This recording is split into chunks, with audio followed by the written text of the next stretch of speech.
2025 সালে গরমের তীব্রতা কেমন হতে পারে সে সম্পর্কে এখানে কিছু তথ্য দেওয়া হলো।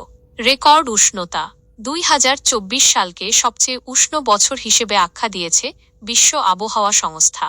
এর সাথে যোগ হয়েছে 2025 সালও হতে চলেছে ইতিহাসের উষ্ণতম বছরগুলোর মধ্যে একটি। বিজ্ঞানীরা ধারণা করছেন 2025 সালে গড় তাপমাত্রা অতীতের সব রেকর্ড ছাড়িয়ে যেতে পারে।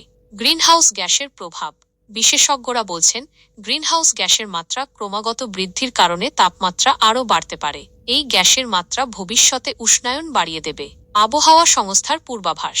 ব্রিটেনের আবহাওয়া অফিস জানিয়েছে 2023 ও 2024 সালের মতো 2025 সালেও তীব্র গরম অনুভূত হতে পারে। গড় তাপমাত্রা বৃদ্ধি। বিজ্ঞানীদের আশঙ্কা 2024 সালের দৈনিক গড় তাপমাত্রা প্রাক শিল্প যুগের তুলনায় 1 ডিগ্রি সেলসিয়াসের বেশি হতে পারে। যুক্তরাজ্যের এক্সেটারে অবস্থিত দেশটির আবহাওয়া বিভাগ পূর্বাভাস দিয়েছে 2024 সালে বিশ্বের গড় তাপমাত্রা 1.5 ডিগ্রি সেলসিয়াসের লক্ষ্যমাত্রা অতিক্রম করার আশঙ্কা আছে।